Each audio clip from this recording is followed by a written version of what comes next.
बांस का तंदूरी चिकन। ये कहानी कुछ साल पहले के एक गांव की है, जहाँ की सड़कों पर खुशबूदार मिट्टी और छायादार पेड़ पौधों की घनी चादर बिछी रहती थी। यहाँ के लोग हर किसी को जानते थे।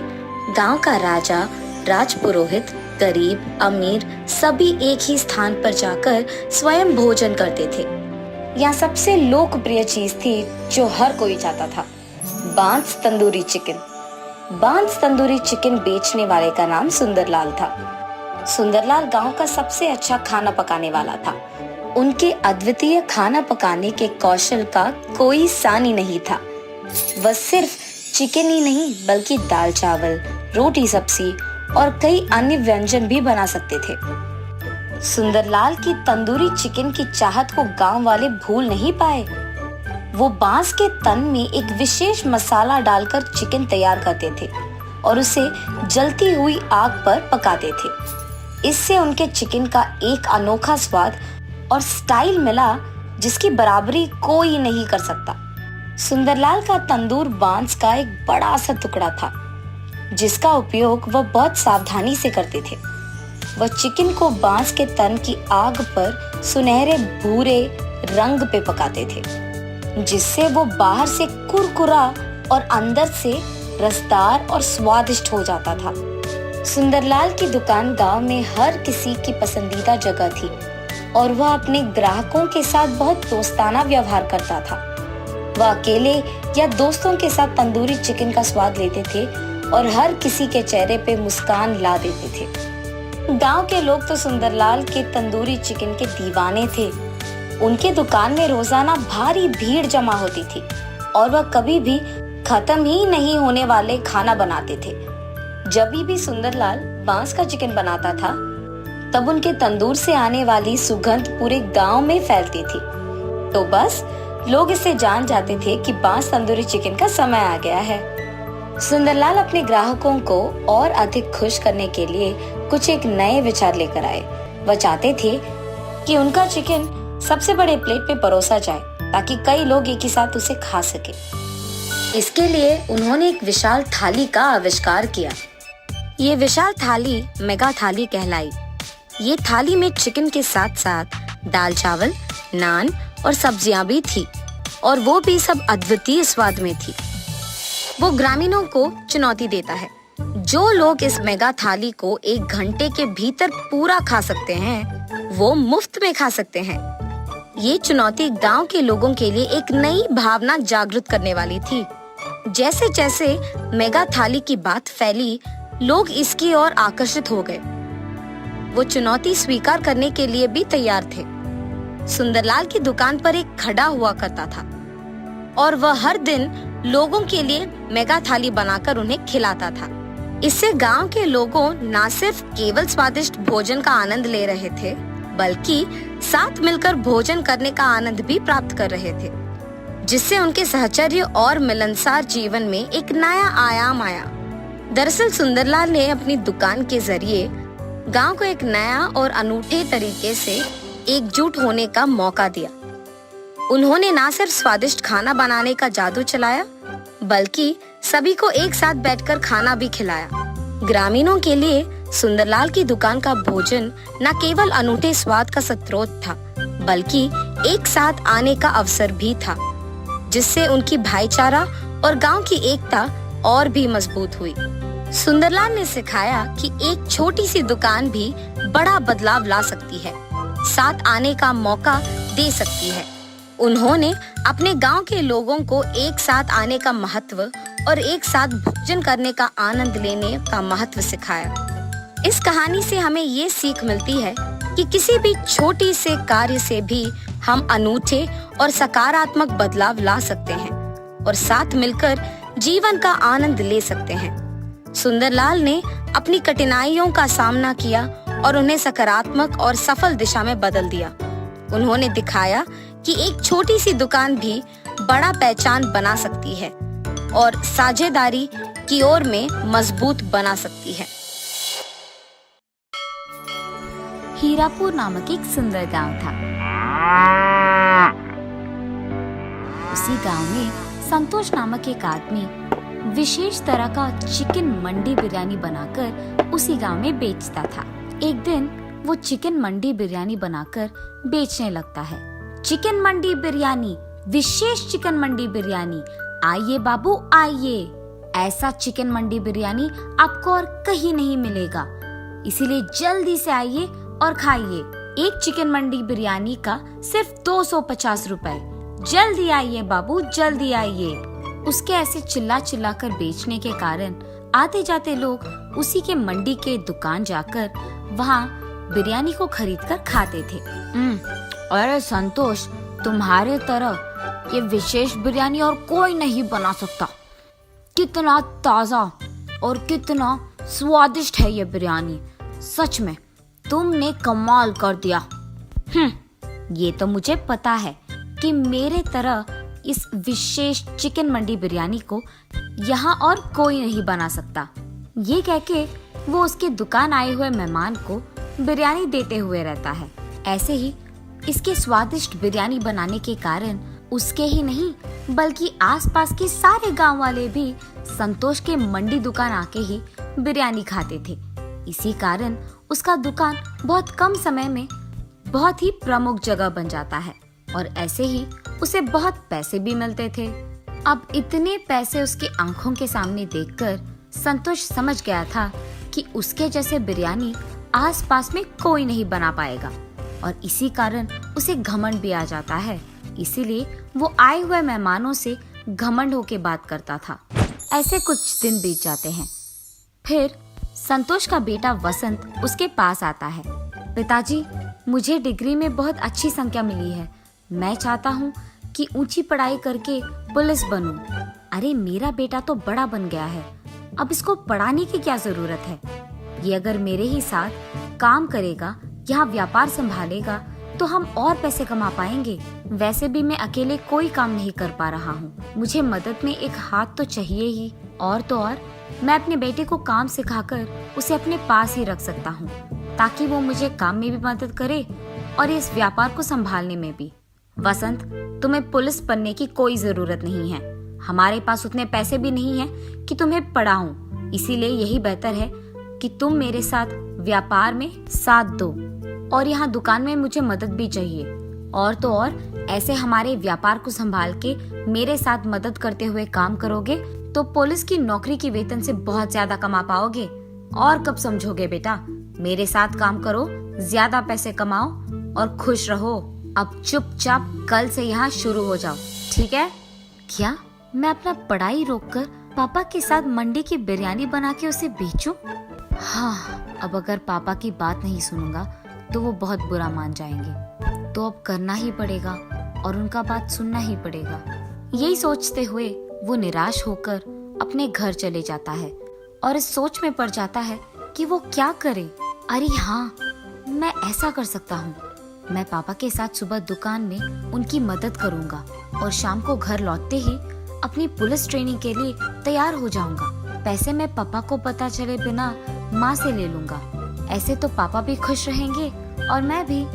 ऐसे ही उसके बाद उसके फैसले के मुताबिक ही वसंत दिन में अपने पापा के साथ और उनकी मदद करते हुए रहता था और रात में उसकी माँ की सहायता से पुस्तकों को खरीदकर पुलिस बनने की तैयारी करता था। ऐसे कुछ दिन बीत जाते हैं। फिर उसकी परीक्षा का वक्त आता है। परीक्षा के दिन सुबह वो उसके पिता के साथ दुकान नहीं जाता है बल्कि वो अपना परीक्षा खत्म करके वहाँ से दुकान चले जाता है और हर रोज की तरह उसके पिता की मदद करने लगता है।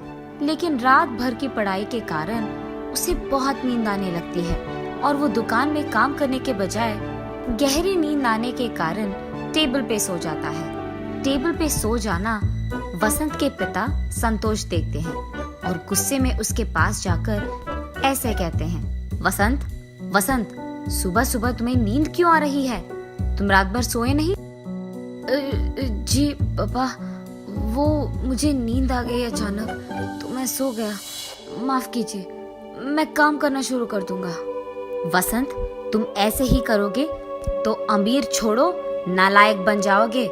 और इतना ही नहीं, ये दुकान ही हमें वो पैसा देगा जिसके सपने हम देख रहे हैं। ऐसे ही सोते रहोगे तो सपना सच कब करोगे?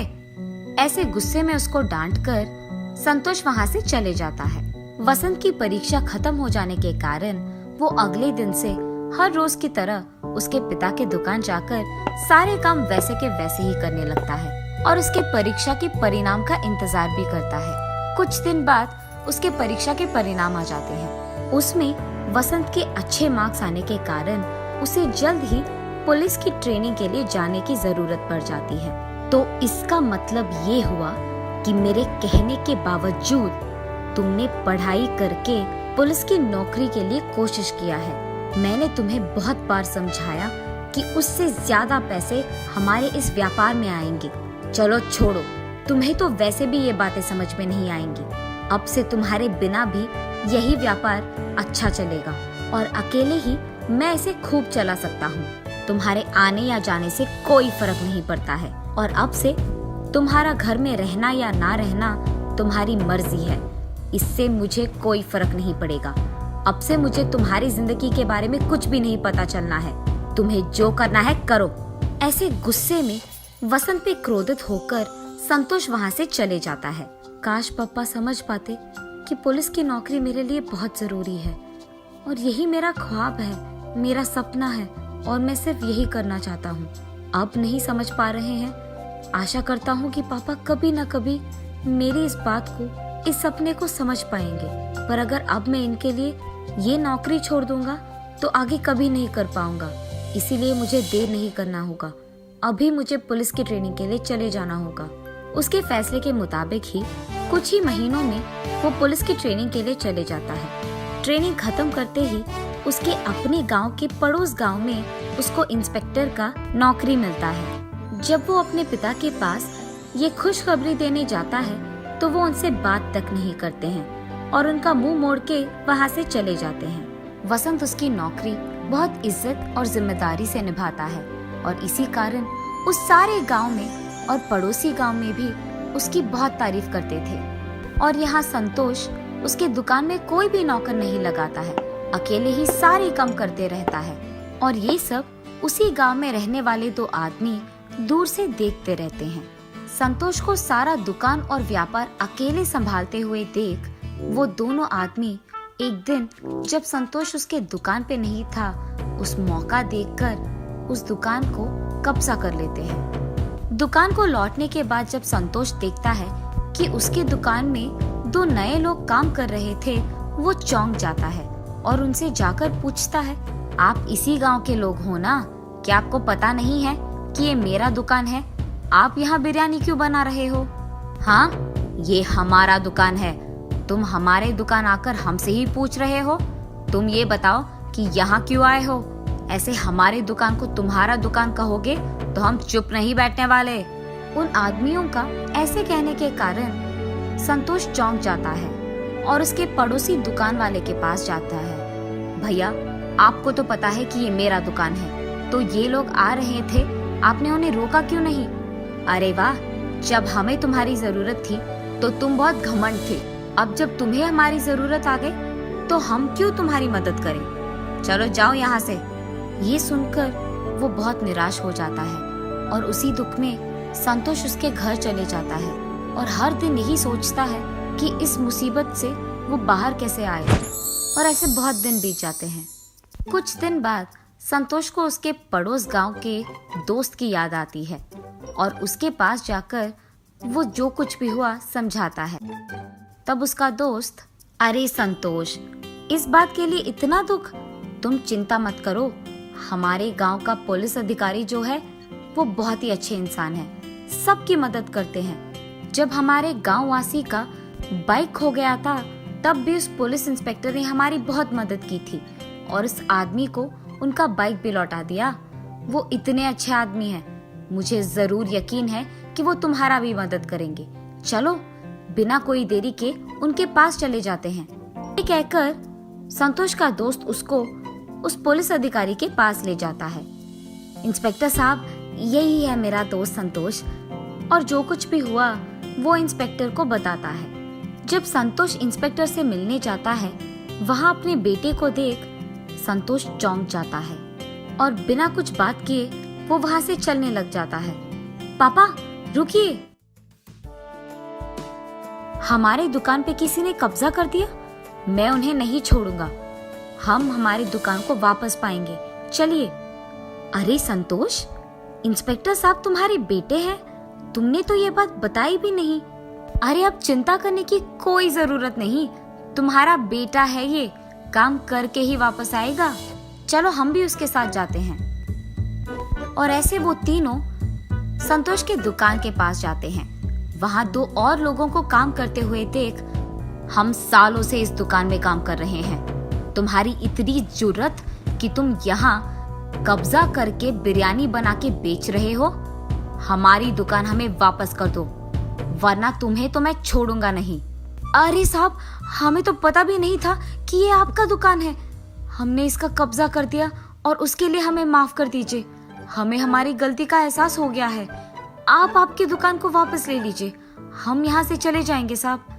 आइंदा अगर ऐसे ही किसी का दुकान या कुछ भी कब्जा किया तो देखना क्या होगा। जी साहब, माफ कीजिए। उसके बाद वसंत उसके पिता संतोष को और संतोष के दोस्त दोनों को उसके घर ले जाता है। बेटा, मैंने तो तुम्हारी बात भी नहीं सुनी थी, पर फिर भी तुमने मेरे खिलाफ कोई भी गुस्सा नहीं रखा है, और जब मुझे तुम्हारी जरूरत पड़ी तो तुमने ही हमारी दुकान को उन लोगों के कब्जे से आजाद किया। अगर तुम पुलिस की नौकरी नहीं करते या पुलिस की पढ़ाई नहीं करते तो आज ऐसा नहीं होता, हम दोनों शायद उसी दुकान में काम करते हुए किसी के और के कब्जे के कारण रो पड़ते थे, उससे ज्यादा हम कुछ नहीं कर पाते, पर आज तुम्हारी इस पढ़ाई के कारण ही मैं इस मुसीबत से निकल पाया हूँ। आज तुम्हारी वजह से मुझे मेरी गलती का एहसास हुआ है।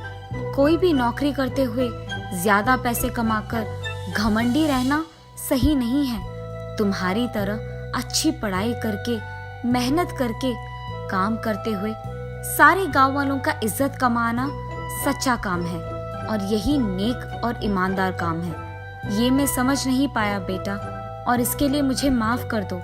पापा, आपको आपकी गलती का एहसास हो गया, मेरे लिए यही काफी है। चलो ये सब भूलकर हम पहले की तरह खुश रहेंगे। तब से संतोष घमंडी व्यवहार छोड़कर सभी के साथ अच्छे से बात करते हुए, मेहनत से काम करते हुए उसके व्यापार को संभालते रहता है, और दूसरी तरफ उसका बेटा वसंत पुलिस की नौकरी करते हुए सबकी सहायता करते हुए खुश रहता है। दोनों मिलकर उनके अपने अपने काम का इज्जत करते हैं और खुश रहते हैं। एक गांव में प्रेमजी तिवारी नाम का एक बहुत ही बढ़िया बावर्ची रहा करता था। वो जिस गांव में रहता था उसी गांव के एक ढाबे में वो खाना पकाता और जिंदगी गुजारता। प्रेमजी तिवारी के माँ बाप तो नहीं थे, पर एक बहन और एक भाई था। बहन की शादी करवाने के लिए और भाई को अच्छे से पढ़ाने के लिए वो बेचारा दिन रात कष्ट किया करता था। प्रेम जी के बनाए हुए सारे पकवान कई सालों से बच्चे, बूढ़े, गांव के बाकी सारे लोग बड़ा मजा लेके खाया करते थे। इसकी वजह से वो जिस ढाबे में काम करता था उस ढाबे का नाम अच्छा हुआ और कमाई भी बढ़ गई। एक दिन प्रेम जी के एक दोस्त ने प्रेम जी की बहन की शादी के लिए एक अच्छे से लड़के के बारे में बताया। ये सुनकर प्रेम जी ने सोचा ये शादी तो किसी भी तरह करवानी पड़ेगी, चाहे उधार लेना पड़े, पर बहन की शादी होनी चाहिए। इसलिए वो गांव के जमींदार के पास गया और सूद पर रुपए लेके उसने शादी करवा दी। अपनी बहन की शादी में प्रेम जी ने खुद अपने हाथों से बढ़िया खाना बनाया था। सारे अतिथिगण खाना खा के मुग्ध हो गए। अरे वाह प्रेम जी, तुम्हारे हाथों में तो जादू है भैया, खाना तो तुमने बढ़िया पकाया है भाई। उसी शादी में लड़कों की तरफ से रामलाल नाम का एक आदमी आया था। खाना खा के उसे बहुत पसंद आया तो उसने कहा, प्रेम जी भाई, लंदन में मेरा एक रेस्टोरेंट है, क्या तुम लंदन आके मेरे रेस्टोरेंट में कुक के काम करोगे? ये सुनकर प्रेम जी भाई को याद आया कि उसके भाई को पढ़ाना है, उसका कुछ उधारी भी है। इन सबको छोड़ के लंदन जाना उसके लिए नामुमकिन था, तो उसने इस मौके को जाने दिया। दिन गुजरने लगे, उधार का भार बढ़ने लगा और पूरी तनख्वाह तो ब्याज भरने में निकल जाती थी। भाई को पढ़ाने के पैसे कम पड़ने लगे। घर चलाने में भी दिक्कत होने लगा। तो प्रेम जी भाई इन बातों को लेके मन कचोट के रह जाते थे। इस तरह महीने बीतने लगे, पर प्रेम जी भाई का आमदनी नहीं बढ़ रहा था। फिर एक दिन प्रेम जी भाई उदास बैठ के उपाय के बारे में सोच रहे थे। उसे लंदन से आए हुए रामलाल के बातें याद आए। अरे उसने तो मुझे रेस्टोरेंट में काम करने का मौका दिया था, ये बात मैं कैसे भूल गया। ये सोचकर वो रामलाल से मिलने चला। अरे प्रेम जी, आप इस तरफ? आपने तो उस दिन कहा था ना कि लंदन में आपके रेस्टोरेंट में कुक की नौकरी मुझे देने को तैयार है। अभी भी क्या वो नौकरी मुझे देंगे? अरे वाह, बढ़िया है, आखिर आपने मेरी बात मान ही ली। जरूर मौका मिलेगा। मैं एक हफ्ते में वहां जा रहा हूं। मेरा बेटा आपके लंदन आने तक के सारे इंतजाम खुद देखेगा, ठीक है? फिर जब रामलाल वापस लंदन चले गए थे, रामलाल के बेटे ने प्रेम जी का लंदन जाने तक का पूरा इंतजाम 1 महीने के अंदर कर दिया। प्रेम जी ने उससे कहा, बहुत बहुत धन्यवाद बेटा, आप बिल्कुल चिंता मत कीजिए, यहाँ हम सब हैं ना। आप आराम से लंदन जाइए, वहां अच्छे से पैसे कमाइए और अपनी पूरी उधारी चुका लीजिए। अपने भाई को अच्छे से पढ़ाइए। अगले 10 दिन में लंदन जाने की आपकी फ्लाइट है। इस तरह उसने प्रेम जी को समझाया और उसे लंदन भेज दिया। प्रेम जी लंदन में स्थित रामलाल के इंडियन रेस्टोरेंट में अपना रसोइये का काम शुरू कर दिया। उसके खाना पकाने के तरीके, सब्जियों को काटने के तरीके, खाने को प्लेटिंग के वक्त गार्निश करने के तरीके, और सबसे बढ़िया बात यह थी, जब उसका खाना पकता था पूरा रेस्टोरेंट खुशबूदार हो जाता। वो मन लगा के लजीज खाने बनाता रहा और कस्टमर खुश होते रहे। खाने से खुश होकर लोग उसे काफी पैसे टिप में देते थे। इससे प्रेम जी खुश होकर और बढ़िया पकवान बनाने लगा। इधर महीने का तनख्वाह मिलता था और टिप की ऊपरी पैसे होने के कारण उसका आमदनी बढ़ गया। और जितने भी पैसे वो कमाता था, पूरे पैसे वो इंडिया भेज देता। फिर रामलाल के बेटे से बात करता और उनसे कहता कि उन पैसों से उसकी उधारी चुका दे और उसके भाई को बढ़िया सा कॉलेज वगैरह में भर्ती करके पढ़ाए। इस तरह 6 महीने बीत गए। इन 6 महीनों में उसने कई बार पूछा कि मेरे भाई से फोन पर बात करवा दे, पर कोई ना कोई कारण बोलकर रामलाल के बेटे उसे टाल देता तो प्रेम जी को संदेह होने लगा। और फिर जब रामलाल अपने बेटे के साथ बात करते थे, वो चुपके से उनकी बातें सुनने लगा। एक दिन रामलाल से मिलने प्रेम जी जा ही रहे थे।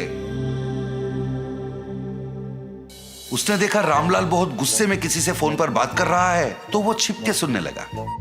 6 लाख रुपए है भाई, ऐसे थोड़ी ना आ जाते हैं। प्रेम जी का हाथ का खाना बढ़िया है, इसलिए उसे मैं जो तनख्वाह देता हूं और उसके टिप के पैसे मिलाकर हर महीने उन पैसों को मैंने बचा के रखने को कहा था, ना कि इसके बारे में प्रेम जी के भाई को बताने के बारे में। कोई ना कोई उपाय निकाल और मुझे वापस फोन कर। उनकी इन बातों को सुनकर वो तुरंत अपने घर गया। अपना पूरा सामान उसने समेट लिया और उसी वक्त वहां से निकल पड़ा। मैंने इन पे अंधविश्वास किया था और काम करने विदेश तक आ पहुंचा। 1 रुपए मेरा पैसा मैंने नहीं बचा, पूरा पैसा इनको सौंप दिया। पता नहीं उधर मेरे भाई और बहन किस हालत में हैं। पता नहीं मेरा सूद कितना बढ़ गया है। मुझे विश्वास नहीं हो रहा है कि अपने कुकर्मों के लिए इन लोगों ने मुझे वहां से यहां तक ले आया। वो बेचारा रास्ते के एक किनारे बैठकर दुखी हो रहा था। हे भगवान, अब तुम्हारा ही भरोसा है, तुम ही कोई रास्ता निकाल दो भगवान। वो बेचारा कुछ देर वहीं पर भगवान का स्मरण करते बैठा। अचानक से नील रंग के धुआं के बीच में से श्री कृष्ण पधारे। उन्होंने एक बालक का रूप धारण किया। फिर वहीं पर उन्होंने एक फूड स्टॉल को अपने माया से बनवाया और आके प्रेम जी के पास बैठ गए। अंकल, क्या ये फूड स्टॉल आपका है? मुझे बहुत भूख लग रहा है, कुछ पका के खिलाओगे? मैं पैसे भी दूंगा। वो आके प्रेम जी से बातें करने लगे, पर प्रेम जी को तो पता था वो फूड स्टॉल प्रेम जी का तो था ही नहीं। पर कहीं उस बालक को देखकर प्रेम जी को बिछड़ा हुआ अपना भाई याद आया। पता नहीं उसके मन में क्या हुआ, वो उठा और उस फूड स्टॉल की तरफ बढ़ गया। फिर वहां रखे हुए सारे चीजों को देख के सोचने लगा, इसके खाने के लिए क्या पकाऊं। प्रेम जी ने फिर अपनी नजर इधर उधर दौड़ाई तो उसने देखा खाने के कई चीज रखे हुए थे। अरे पता नहीं ये फूड स्टॉल है किसका, इतने सारे खाने की चीजों को यहाँ छोड़ के कहाँ चले गए। वो सोच में पड़ गया। इस तरह अचंभित होकर वो सोच रहा था, वहां खाना खाने दूसरे कस्टमर भी आना शुरू हो गए। प्रेम जी ने उस बालक के लिए बड़े प्यार से खाना पकाया। फिर वो बालक को ढूंढने लगा और वो बालक उसे दिखा नहीं। और इधर वहां बैठे जो बाकी कस्टमर थे वो सारे फूड फूड फूड कहकर प्रेम जी को पुकारने लगे, तो प्रेम जी उनके लिए खाना बनाने में मगन हो गए। इस तरह बिना कुछ सोचे समझे ही प्रेम जी के जीवन में एक नया मोड़ आ गया था। इसके अलावा वो फूड स्टॉल मेरा है कहने वाला कोई आगे ही नहीं आया। तो प्रेम जी ने सोचा शायद ये भगवान की मर्जी है और उन्होंने ही उसे यहाँ भेजा है। वो अपना काम में व्यस्त हो गया। रामलाल को प्रेम जी के फूड स्टॉल के बारे में पता चला तो उसे रोकने वो खुद आ पहुंचे, पर उसे पता नहीं था ये स्वयं भगवान की देन है। वो उसे कहां रोक पाता। इतना ही नहीं, उसका खुद का धंधा ठप होने वाला था और उसका दिवालिया निकलने वाला था। फिर प्रेम जी ने अपने कमाए हुए पैसों को जमा किया और एक विदेशी के सहायता से उसने अपने भाई को लंदन बुला लिया। वो अपने भाई को लंदन में पढ़ाने लगा, अपनी उधारी भी चुका दी और फिर अपनी जिंदगी को वो आराम से खाना पकाते हुए जीने लगा। प्रेम जी अगर रामलाल और उसके बेटे की बातें नहीं सुनता, पार्क में उस बालक की बात मानकर अगर वो फूड स्टॉल में नहीं जाता, तो शायद आज वो अपने भाई बहन के साथ इतनी खुशी खुशी जिंदगी नहीं बिता सकता।